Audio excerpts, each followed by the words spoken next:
harka fuune hordoftoota Barkoo Miidiyaa alaamanaan namaa sa'an hundi keessanuu nagaa keessanii jechaa egaa Barkoo Miidiyaan akkuma oduu fi odeeffannoo waayitawaa isin biraan gahuun beekamutti arra ammoo asoosama gabaabaa kan mi'aan isaa akkana dhiidee himaa isin biraan gahuudhaaf qophaa'eeti jira. Kanaaf isinis miidiyaa keessan Barkoo Miidiyaa gamanumaan like, share, subscribe godhuudhaan nu hordofaa jenna.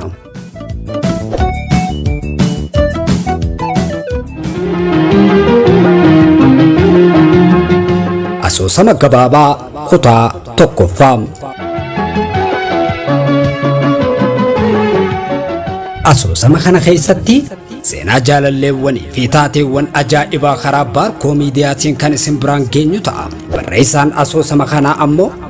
Adam dhalate yookaan Adam Abdallaati. Seenessaan Jamaal Abdulleeti. Asoosama gabaabaa kutaa tokkoffaa.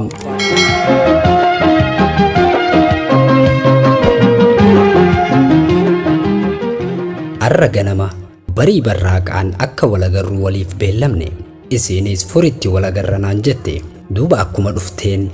naaf bilbiltee waliis agarree buna waliin dhuyne qoflaa fi seenii isiidhaa akka waan hojjaa isiirraa irrisanii kennanii fi itti hedduudha qallina ammoo haanxiidha garuu qofli isii yoo diban furtinni isii nama meeqaafuu ni ge'a bakka bunaatii ka'uufis akkuma sossoonetti muciyyoon buna biratti dhuynees herreega yookaan hisaaba fiddee ichirra keessee turte fuutee boorsaa bante nin dhorke na dhorkite boorsaa irraa fuunaan bobaa jala na qirqirsite qofleetiin laaffadhee boorsaa itti gadhiise boorsaa banteeti doolaaraa fi riyaala moggaadhaan 200 fuutee waan hisaabaa san keessa keesse akkuma maallaqa harketti laaqana wajjiin hin nyaadhu je'ee murteesse yoo isiin kafalte waan na dabbaruuf yookaan waan naaf hin taane qofa osoo hin taane yooniin isii dhorkee kafale isiin natti muufatti je'ee waan hin sodaadheefi. Amma akkuma achii miila gaffuunetti sharaaba dhuynuunaan jette juusii moo jennaaniin asiiranaan jette afaan keessan hin beeynuun je'een khalaasumaa rakkoon qabu kanuma ati jette kanaa barnaan jette akkasittiin duuba mana juusaa tokko waliin seenne. Isiinis na dursitee gatteesse anis isii cinaan taa'uun fedhe isiin garuu fuula kiyya duraan taa'inaan jette dhiiroo jaarsa qabdi moo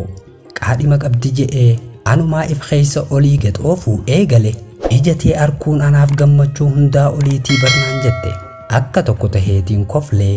ija tiyya xixiqqoo tanamoo je'eeni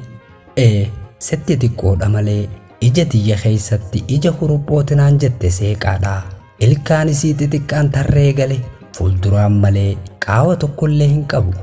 yoo laalan addeenyi aannan miidha laaleetiin akka waan nama lakkaa'utti ijaan irra ture tanumaa tana jidduudha muciyyoon keessummeessituudhaa dhuftee maal feetan nuun jette anis wayitaan sagalee tana dhageewu ija tiyya ilkee isiirraa hoggaan buqqaafadhu akka nama hirriibaa dammaqee tokkottiin ak tokko tahee silaan isiniin je'ee hoo.